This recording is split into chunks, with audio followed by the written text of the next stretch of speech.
Histórias do caminho, a reencarnação e a ilusão do poder transitório.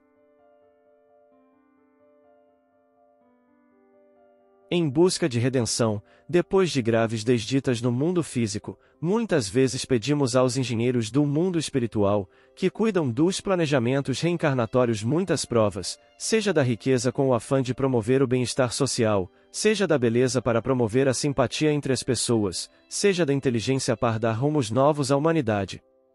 Porém, antes de pedir, precisamos avaliar se já estamos prontos. Notemos que Saulo era doutor da lei, ferrenho perseguidor dos cristãos, e depois de conhecer nosso Senhor Jesus Cristo, sendo tocado de amor, lógica e razão, passou por incontáveis provas, para ao término da jornada ser acolhido na vida maior, por amor, por Estevão, sua amada Abigail, e o mestre dos mestres, nosso Senhor Jesus Cristo.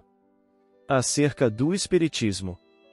Não vos arreceeis de certos obstáculos, de certas controvérsias. A ninguém atormenteis com qualquer insistência.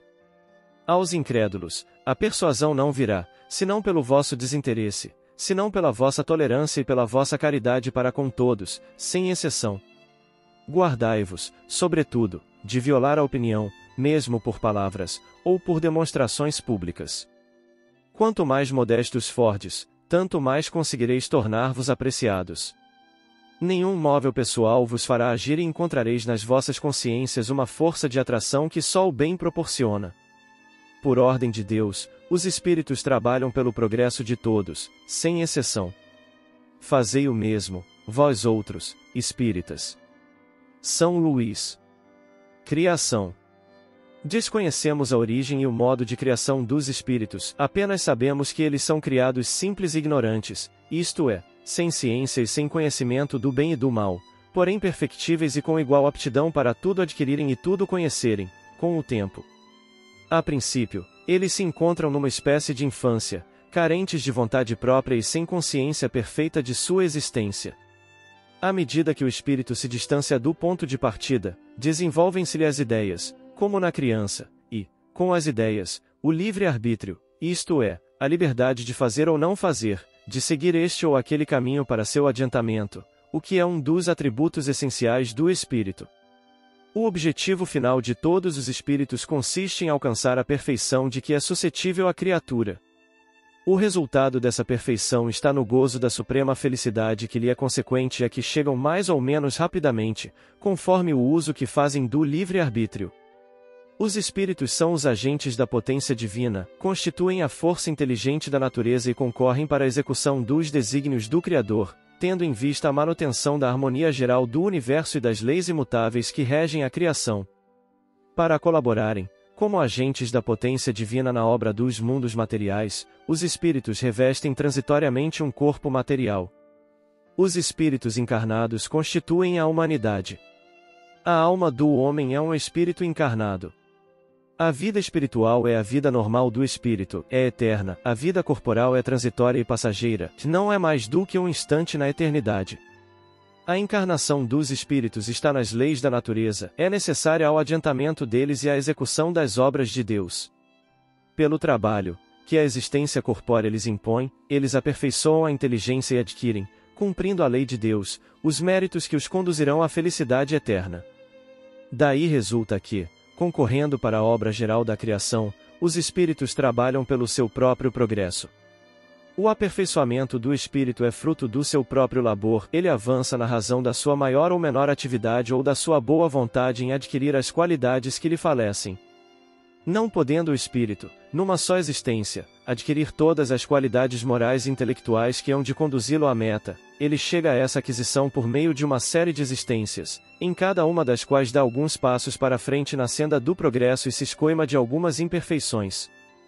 Para cada nova existência, o espírito traz o que ganhou em inteligência e em moralidade nas suas existências pretéritas, assim como os germens das imperfeições de que ainda se não expungiu. Quando um espírito empregou mal uma existência, isto é, quando nenhum progresso realizou na senda do bem, essa existência lhe resulta sem proveito, ele tem que a recomeçar em condições mais ou menos penosas, por efeito da sua negligência ou má vontade. Devendo o espírito, em cada existência corpórea, adquirir alguma coisa no sentido do bem e despojar-se de alguma coisa no sentido do mal, segue-se que, após certo número de encarnações ele se acha depurado e alcança o estado de puro espírito. É indeterminado o número das existências corpóreas, depende da vontade do espírito reduzir esse número, trabalhando ativamente pelo seu progresso moral. No intervalo das existências corpóreas o espírito é errante e vive a vida espiritual. A erraticidade carece de duração determinada. Quando, num mundo, os espíritos têm realizado a soma de progresso que o estado desse mundo lhe faculta efetuar, deixam-no e passam a encarnar noutro mais adiantado, onde entesouram novos conhecimentos e assim por diante, até que, de nenhuma utilidade mais lhe sendo a encarnação em corpos materiais, entram a viver exclusivamente a vida espiritual, em que também progridem noutro sentido e por outros meios. Galgando o ponto culminante do progresso, gozam da felicidade suprema. Admitidos nos conselhos do Onipotente, identificam-se com o pensamento deste e se tornam seus mensageiros, seus ministros diretos para o governo dos mundos, tendo sob suas ordens os outros espíritos ainda em diferentes graus de adiantamento. Allan Kardec. Doutrina Espírita. O princípio inteligente independe da matéria. A alma individual preexiste e sobrevive ao corpo. O ponto de partida ou de origem é o mesmo para todas as almas, sem exceção, todas são criadas simples e ignorantes e sujeitas a progresso indefinido. Nada de criaturas privilegiadas e mais favorecidas do que outras. Os anjos são seres que chegaram à perfeição, depois de haverem passado, como todas as outras criaturas, por todos os graus da inferioridade.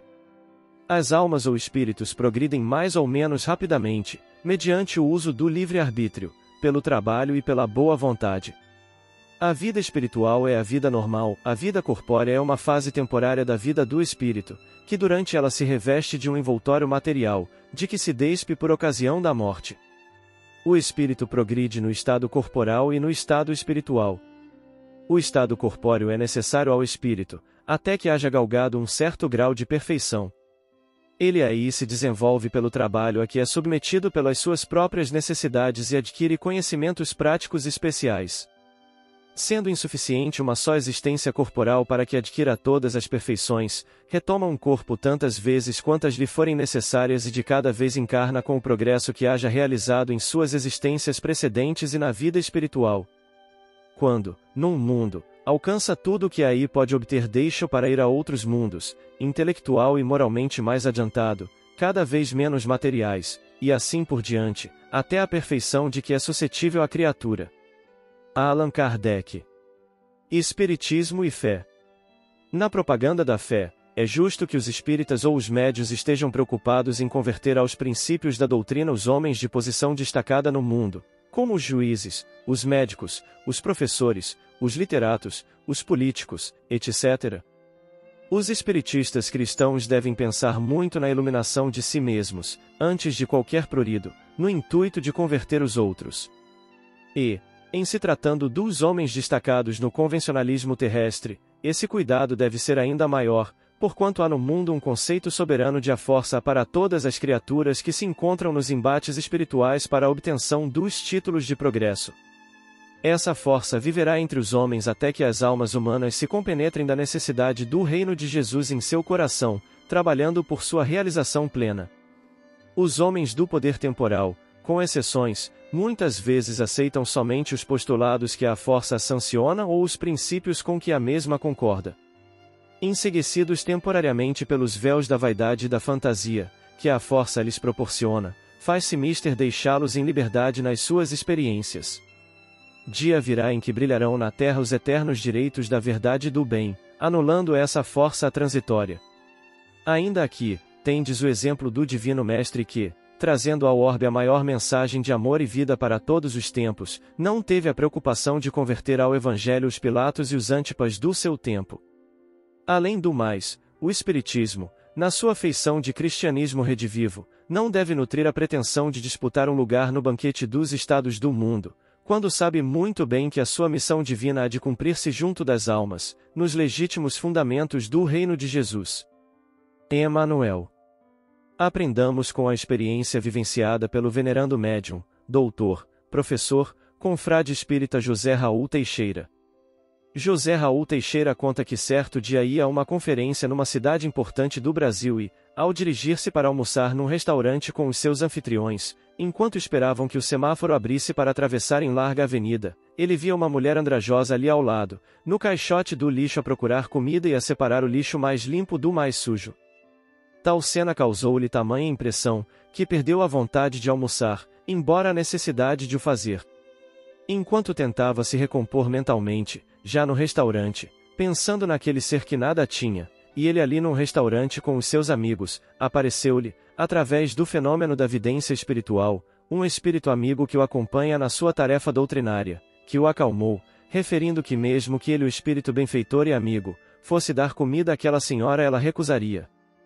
E o espírito, em breves pinceladas, contou a história daquela mulher, que nesta vida era a reencarnação de um famoso político brasileiro, ainda hoje muito conceituado, e que por ter prejudicado tanto o povo, tinha reencarnado numa condição miserável, devido ao mecanismo do complexo de culpa que fez, após a morte do corpo de carne, num mundo espiritual, onde não conseguimos esconder nada, nem de nós, nem dos outros, voltando numa condição miserável para aprender a valorizar aquilo que ele tanto desprezara na vida anterior.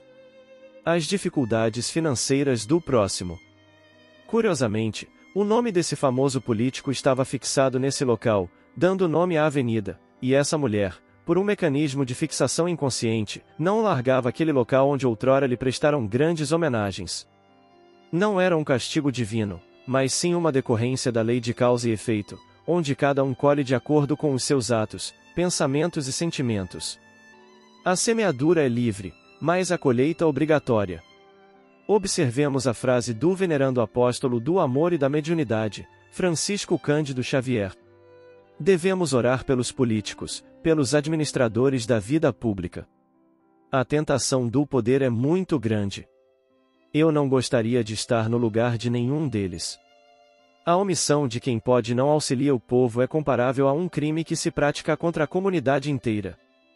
Tenho visto muitos espíritos dos que foram homens públicos na Terra em lastimável situação na vida espiritual.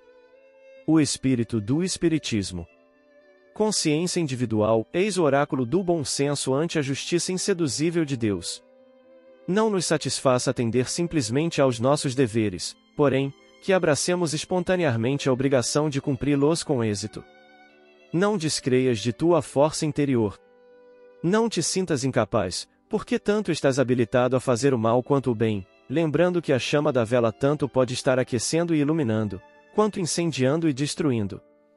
Sobre a ênfase das palavras cativantes, avança além dos lugares comuns em torno da beneficência, praticando-a com a precisa fidelidade a ti mesmo. As leis do Criador, imutáveis desde o passado sem início até o futuro sem fim, prescrevem o clima do auxílio mútuo por ambiente ideal das almas em qualquer páramo do universo. Quem beneficia recebe o maior quinhão do benefício. Todo supérfluo é retido nos laços do egoísmo ou da ignorância. Reconheçamos que muita gente renasce de novo para passar a limpo a garatuja dos próprios atos. Depende de cada um fazer das nuvens de provações, chuvas benfeitoras da vida ou raios destruidores de morte. Não basta rogar sem os méritos do trabalho pessoal, porquanto ninguém transforma as mãos implorantes em gazuas para abrir as portas dos celeiros espirituais. As lágrimas tanto conseguem exprimir orações quanto blasfêmias. O silêncio na tarefa mais apagada surge sempre muito mais expressivo que o queixume na inutilidade brilhante. O raciocínio descobre a vizinhança entre a fé e o entendimento e a distância entre a fé e o fanatismo. Os homens não são fantoches do destino e sim construtores dele. Arma-te de confiança e sai de ti mesmo, servindo as vidas em derredor. O amor é o coração do Evangelho e o espírito do Espiritismo chama-se caridade. André Luiz. Decisão. Somos tangidos por fatos e problemas a exigirem a manifestação de nossa vontade em todas as circunstâncias. Muito embora disponhamos de recursos infinitos de escolha para assumir gesto determinado ou desenvolver certa ação, invariavelmente, estamos constrangidos a optar por um só caminho, de cada vez, para expressar os desígnios pessoais na construção do destino. Conquanto possamos caminhar 1000 léguas, somente progredimos em substância avançando passo a passo. Daí a importância da existência terrena, temporária e limitada em muitos ângulos, porém, rica e promissora quanto aos ensejos que nos faculta para automatizar o bem, no campo de nós mesmos, mediante a possibilidade de sermos bons para os outros. Decisão é necessidade permanente. Nossa vontade não pode ser multipartida.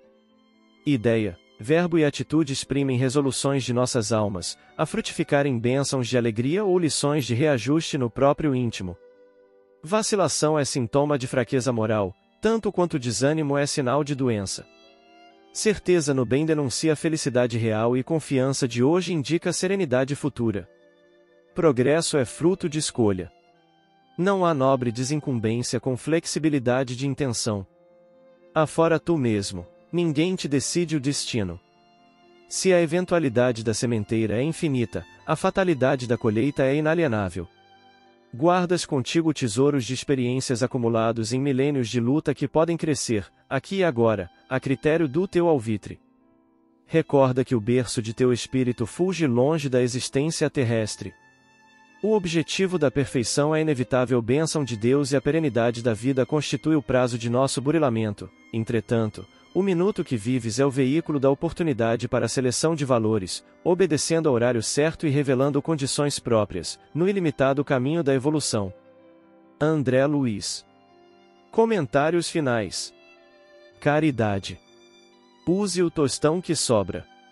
E que em nada te aproveita. Dar sempre é exemplificar. A caridade perfeita. Caridade é, muitas vezes, fazer-se sempre o menor. Está na luz da humildade. A caridade melhor. Caridade é perdoar a quem te causa uma dor. É converter todo o espinho numa abraçada de flor. Caridade, enfim, na terra, é buscar a perfeição de si mesmo, no templo do coração. Casimiro Cunha.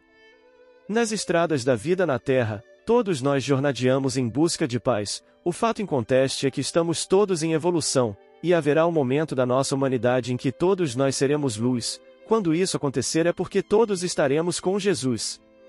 Vem Archote de luz, vem Jesus, viva Jesus! Nascer, morrer, renascer ainda e progredir sempre, tal é a lei. Base bibliográfica. O Livro dos Médiuns, Allan Kardec, segunda parte, capítulo 31, Dissertações Espíritas, acerca do Espiritismo, item 05, São Luís. Obras Póstumas, primeira parte, capítulo 01, Profissão de Fé Espírita Raciocinada, item 03, Criação, questões 15 a 29, Allan Kardec. Obras Póstumas, Allan Kardec, primeira parte, capítulo 15, As 5 Alternativas da Humanidade, item 05, Doutrina Espírita. O Consolador, pelo Espírito Emmanuel, Médium Francisco Cândido Xavier, terceira parte, item 04, questão 361, Espiritismo, Fé. Jornal A Razão. P2, https://sul.com/jornalarazal/docs/1206/2. Opinião Espírita, pelos Espíritos Emanuel e André Luiz, lição pelo Espírito André Luiz, Médiuns Francisco Cândido Xavier e Valdo Vieira, capítulo 19, O Espírito do Espiritismo, baseado no Evangelho segundo o Espiritismo capítulo 15, item 03. Opinião Espírita, pelos Espíritos Emanuel e André Luiz, lição pelo Espírito André Luiz, Médiuns Francisco Cândido Xavier e Valdo Vieira, capítulo 27, Decisão, baseado no Evangelho segundo o Espiritismo capítulo 24, item 15.